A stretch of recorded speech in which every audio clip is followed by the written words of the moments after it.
నిన్నటి episode నామినేషన్స్లో Gautam tasty తేజకి అద్దరగొట్టారనే చెప్పాలి.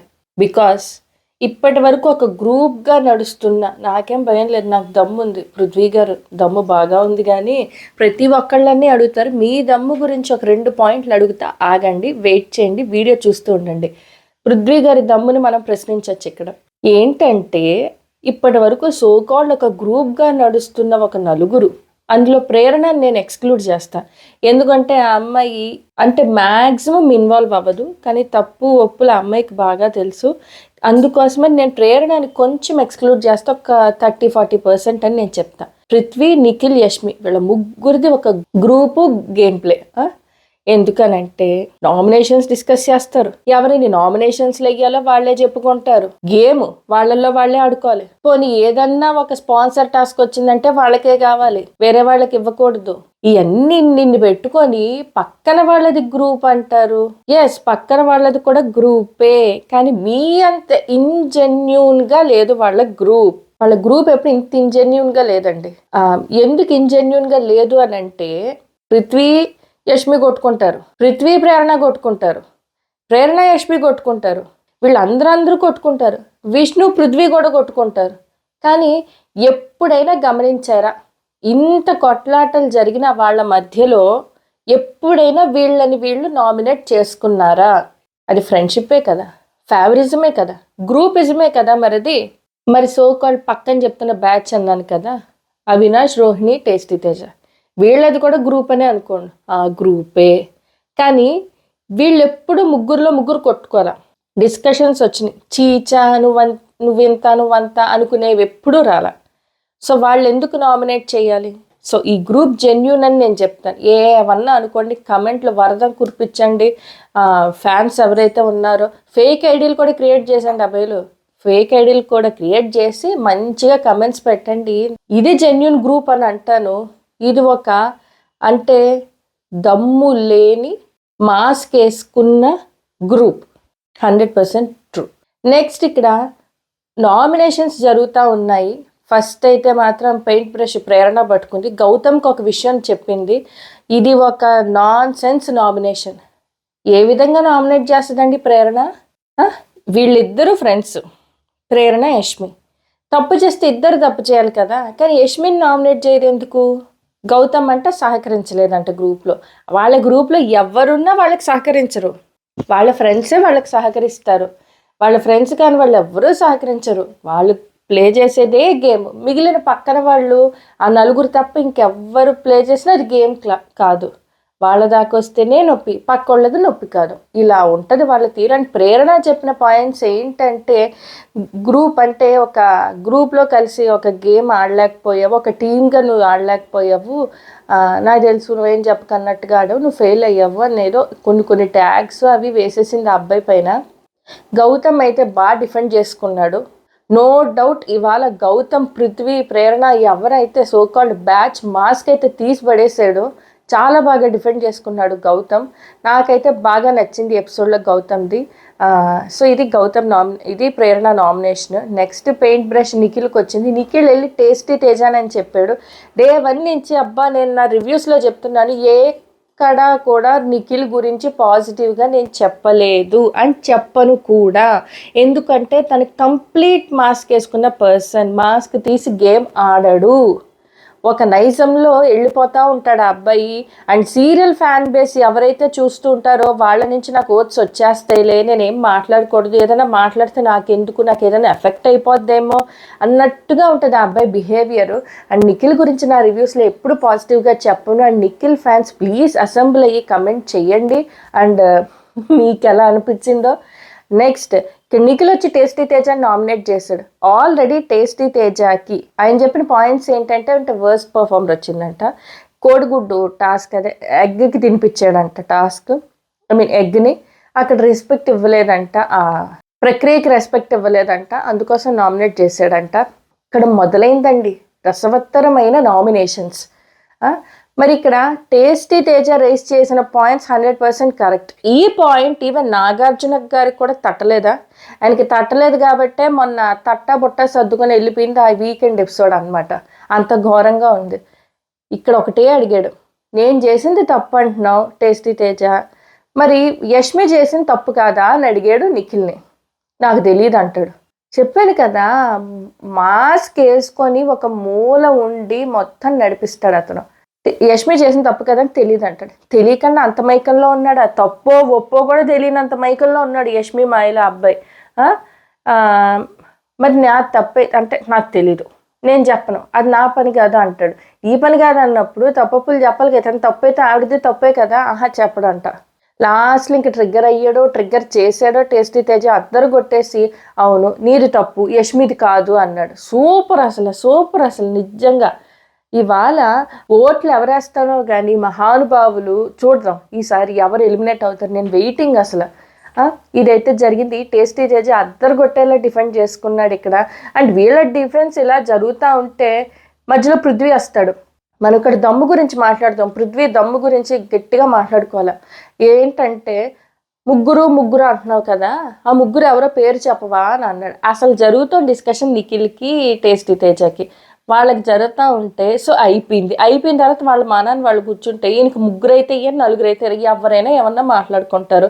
నువ్వు మాట్లాడుకోవా, దమ్ము అంటాడు. ఎవరో చెప్పు అంటాం వేరు, దమ్ము అంటాం వేరు. ఆయన ముగ్గురు అన్నారు, ముగ్గురు. అప్పుడు కూడా అంతే గౌతమ్, ఆ పర్సన్ పేరు చెప్పు, దమ్ము లేదా అన్నాడు. ఎవరైతే నీకెందుకు, గుమ్మడికాయలు దొంగంటే భుజాలు తడుకోవడం అంటే ఇదే. ఎవరైతే నీకెందుకు పృథ్వీ, దమ్ము లేదా అన్నాడు. ఫస్ట్ ఇక్కడ నేను క్వశ్చన్ చేస్తుంది పృథ్వీని, పృథ్వీ నీకు దమ్ము ఉందా? ఆయన పేరు ఒకటే చెప్పట్లే, నేను చెప్పను అంటున్నాడు. మహా ఇరిటేట్ చేసేది. ఇవాళ మాత్రం టేస్టీ తేజకి సూపర్ హైప్ ఇచ్చే ఎపిసోడ్. అండ్ జాగ్రత్తగా ఆడితే టాప్ 5కి గ్యారంటీగా వెళ్ళిపోతాడు ఇతను. అండ్ భలే హైప్ వచ్చింది ఎపిసోడ్ అయితే మాత్రం. వాళ్ళ మాస్క్లన్నీ తీశారు. దమ్ము ఎన్టీఆర్ సినిమా దమ్ము కాదండో. పృథ్వీ గారు దమ్ము గురించి మాట్లాడదు. 2 విషయాలు, నామినేషన్స్ గురించి డిస్కస్ చేస్తానే ఉన్నారు ఈ ముగ్గురు ఇవాళంతా. మనకి 24/7లో చూపించారు కానీ ఇందులో చూపించారులే. వాళ్ళ నాటకాలన్నీ మెయిన్ ఎపిసోడ్లో టెలికాస్ట్ చేయడు బిగ్ బాస్. భయం బిగ్ బాస్ కూడా బయాస్డ్ బాస్ కదా, అందుకోసం. ఏంటి నామినేషన్స్ గురించి, నువ్వు టేస్టీ తేజాన్ని తెచ్చి, రోహిణిని తెచ్చి, అవినాష్ని తెచ్చి ఈ ముగ్గురు కూర్చొని మాట్లాడుకుంటారు, యష్మి, నిఖిల్ అండ్ పృథ్వీ. తర్వాత అడిగారు మీరు నామినేషన్ గురించి ఎందుకు అంత డిస్కస్ చేసుకుంటున్నారని అడిగినప్పుడు మేమేం చేసుకోలేదే అన్నాడు పృథ్వీ. దమ్ము లేదా? అవును చేసుకున్నాము అని చెప్పే దమ్ము లేదా పృథ్వీ? ఇదొక పాయింట్. సెకండ్ పాయింట్ ఏంటంటే మెగా చీఫ్ టాస్క్లో ఆ మూటలు ఏవైతే ఉన్నాయో అవి నబీల్ దాంట్లో వెయ్యమని గో ఫర్ నబీల్ అని చెప్పాడు పృథ్వీ నిఖిల్కి. మరి నబీల్ వచ్చి అడిగినప్పుడు నేనేం అలా చెప్పలేదే, చూసుకుందాం, నేనేం అలా చెప్పలేదే. నిజం చెప్పే దమ్ము లేదా పృథ్వీ? దమ్ము లేనట్టుంది మీకు. అవును, పక్క వాళ్ళ దమ్ము గురించి ప్రశ్నించే ముందు మీ దమ్ము ఎంత ఉందో చూసుకోండి. ఇదండి. ఆయన మాత్రం అందరిని అడుగుతాడు దమ్ము లేదా గిమ్ము లేదా అని. ఫస్ట్ ఆయనకే లేదు దమ్ము, ఒప్పుకోడే మాట లేదు కూడాను. టేస్టీ తేజ యష్మిని నామినేట్ చేశాడు. నామినేట్ చేస్తే ఏం చెప్పి, నేను చేసింది తప్పైతే ఆవిడ చేసింది కూడా తప్పే, ఇంకొకటి హ్యూమన్ ఎర్రర్ బ్రీఫ్ కేస్తే దాని గురించి నేనేం మాట్లాడను అన్నాడు. ఓకే, నాకు ఇక్కడ మాత్రం తెలివిగా నడుచుకుని తెలివిగా మాట్లాడి అవతల వాళ్ళ నుంచి నిజాలు రాబట్టేసిన వ్యక్తి టేస్టీ తేజ. బాగా పర్ఫామ్ చేశారు ఇవాళ. అంటే నిజాలు మాట్లాడారండి, నిజం నిలకడ మీద తెలిసిపోద్ది కదా. ఎన్నాళ్ళు మాస్కులు రన్ అవుతాయి చెప్పండి. ఇక్కడ యష్మి తిప్పేసుకుంది, అంటది, గీ అంటది. అసలు మర్యాదే లేదు ఆ అమ్మాయికి. ఏం చూసుకునో మరి ఏమనుకుంటుందో. ఈవిడికి ఆ రెస్పెక్ట్ కావాలి అన్నప్పుడు అవతల వాళ్ళకి కూడా రెస్పెక్ట్ కావాలి కదా. వీళ్ళిద్దరితో కూడా బాగా జరిగింది. డిఫెండ్ చేసుకోవడానికి ఫ్లిప్ అయిపోయింది యష్మి కూడా, మాటలు తెగ మార్చేసింది యష్మి. అండ్ అయితే మాత్రం వీళ్ళ ఒరిజినాలిటీస్ బయటపడిపోయినాయి ఇవాళ ఎపిసోడ్లో. ఇలా ఊపుతా ఉంది ఏంటో చున్నీ తిప్పుకుంటా ఉంది మహాతల్లి, ఇటు వచ్చి ఊపు గాలి వస్తుంది అన్నాడు టేస్టీ తేజ. హైలైట్ అయితే అసలు మొత్తానికి అయితే యష్మిని నామినేట్ చేసి చెప్పేశారు. నెక్స్ట్ గౌతమ్ నామినేట్ చేశాడు పృథ్వీని. కరెక్ట్, సూపర్ వ్యాలిడ్ పాయింట్స్ పెట్టి పృథ్వీని నామినేట్ చేశాడు గౌతమ్.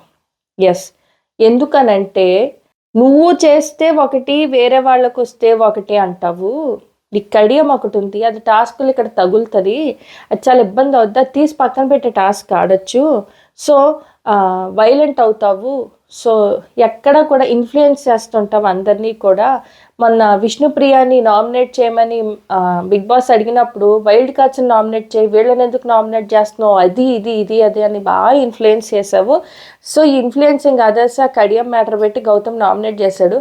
వచ్చాడు, దాన్ని డిఫెండ్ చేసుకున్న తీరు ఏమిటంటే అబ్బా పృథ్వీయే లేచి వెళ్ళిపోయాడు. అయితే అసలు ఏమన్నాడు, నాకు పక్క వాళ్ళని ఆపాలంటే కడియం అక్కర్లేదు బ్రో అన్నాడు. అంటే ఏంటి, వార్నింగా?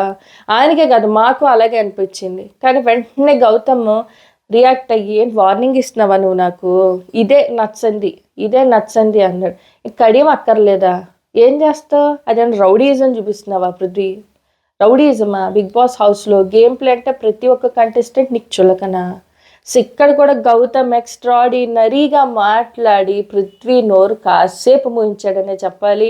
అండ్ సూపర్ ఇవాళ ఎపిసోడ్ అయితే నామినేషన్స్లో.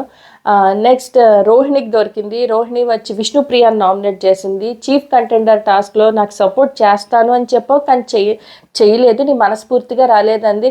అసలు ఈ అమ్మాయి most irritating candidate in the house నాకు ఎవరంటే విష్ణుప్రియ, పృథ్వీ, యష్మి అండి. ఎందుకంటే వీళ్ళ గురించి మాట్లాడాలన్నా కూడా నాకు మాటలు సరిపోవు. నాకు మాటలు తగ్గిపోతాయి వీళ్ళ గురించి. ఏంటేంటో చెప్తుందేంటి, నువ్వు ఆ మాట అన్నావు అందుకే నేను నీకు సపోర్ట్ చేయలేదు. అసలు ఆవిడ చెప్పిందో లేదో క్లారిఫై చేసుకోవాల్సిన బాధ్యత నీకుంది. అదే లాలో ఒకటి ఉంటుంది, బర్డెన్ ఆఫ్ ప్రూఫ్ అని, అది నీ మీద ఉంటుంది, ఆ అమ్మాయి మీద కాదు. ఆ అమ్మాయి ఒక మాట అనేసింది, అన్న అమ్మాయి అనిందా లేదా కనుక్కొని నిజాలు తెలుసుకొని మాట్లాడాలి. విష్ణుప్రియ నోరుంది కదా, ఇక్కడ కూడా ఏదో పేల్దామని చూసింది. రోహిణి అంత ఛాన్స్ ఇవ్వలేదు, చక్కగా వ్యవహరించింది రోహిణి అనే చెప్పాలి. అండ్ విష్ణుప్రియ ఏదో పేల్దామని చూసింది కానీ ఏం పేలలేకపోయింది, టపాకే అక్కడ కూర్చొని ఉంది పాప. అయితే మళ్ళీ పృథ్వీ పట్టుకున్నాడు. పృథ్వీ మహానుభావుడు అయ్యా, ఏమన్నా నామినేషన్ అవినాష్ని చెప్పే రీజన్ ఏంటి, కుకింగ్ అంటే బ్రేక్ఫాస్ట్ లేట్ అయిందంట. కుకింగ్ విషయమే బ్రేక్ఫాస్ట్ లేట్ అయింది. చీఫ్ కంటెండర్ టాస్క్లో నా మీదకి వచ్చి మూటలు పడినాయి, మనుషుల మీదకి వచ్చి పడ్డాయి, నువ్వు అది చూసుకోలేదు. ఇక్కడి నుంచి అక్కడ దాకా షాపుకి కూర్చుంటే పడవ మొత్తం బ్లాక్ చేస్తావు. ఎవరు వెళ్ళి కదిపినా నాకు పడిపోయింది అని అంటున్నావు. మనం కాముకు కూర్చో, అందరూ ఎలా కూర్చున్నా నువ్వు ఎలా కూర్చున్నా, దాని పెద్ద లాంజరా చాపుకు కూర్చోడానికి, తప్పు నీలో పెట్టుకుని పక్కోడేసాడు అంటావేంటి? అసలు నాకు అర్థం కాని విషయం. ఇది ఒక నాన్ సెన్స్ నామినేషన్ అండి. డెఫినెట్గా అవినాష్ గారు సేవ్ అయిపోతారు, ఎందుకంటే ఇది పనికొచ్చే నామినేషనే కాదు. తర్వాత వచ్చి ఆయన హౌస్ మేట్స్ అందరినీ అడిగారు మీకు లేట్ అయిందా అంటే యష్మి చెప్పింది నాకు లేట్ అయిపోయింది. నువ్వు లేట్ అయ్యేటప్పుడు వచ్చి పని చేయొచ్చు కదమ్మా మహతల్లి, నీకు లేట్ అయిపోయిందంట. సో ఇదైతే అయిన తర్వాత హౌస్ మేట్స్ మెజారిటీ మాకేం పర్వాలేదు, ఒక్కోసారి అలా జరుగుతుంటే దాన్ని పట్టుకోవాల్సిన అవసరం లేదని అయితే గౌతమ్ అన్నాడు. మంచిగా డిఫెండ్ చేశారు అవినాష్ని కూడా, ఇక్కడ సపోర్ట్ అయితే బాగా చేశారు. సో ఇవాళ ఈ ఎపిసోడ్ మొత్తానికి highlight tasty Teja and Gautam సూపర్గా ఆడారు. అండ్ సూపర్గా వాళ్ళని అయితే మాత్రం మాస్కులు తీసి అవతల పడేశారు. అండ్ నాకైతే అనిపించింది ఒక జెన్యూన్ కంటెస్టెంట్ హౌస్లో ఉండాలి. ఒక డిస్రెస్పెక్ట్ఫుల్, పక్క వాళ్ళని అమర్యాదగా కించపరుస్తూ తక్కువగా చూస్తూ అబద్ధాలు ఆడుతూ నిజాన్ని చెప్పే దమ్ము లేని కంటెస్టెంట్ బయటికి వెళ్ళిపోతే బాగుండని అనిపిస్తుంది ఈ వీక్. సో చూద్దాం ఎవరు ఎలిమినేట్ అవుతారో. సో మీ ఫేవరెట్ కంటెస్టెంట్ ఎవరో కమెంట్ చేయండి. అండ్ ఎవరిది తప్పుగా అనిపించిందో ఈ ఎపిసోడ్లో కూడా కమెంట్ చేయండి. And Nikhil, Prithvi, Yashmi fans assemble అయ్యారా అమ్మాయి? ఇక్కడ అసెంబ్ల్ అవ్వండి. కమెంట్స్ కోసం ఎదురు చూస్తూ ఉంటాను.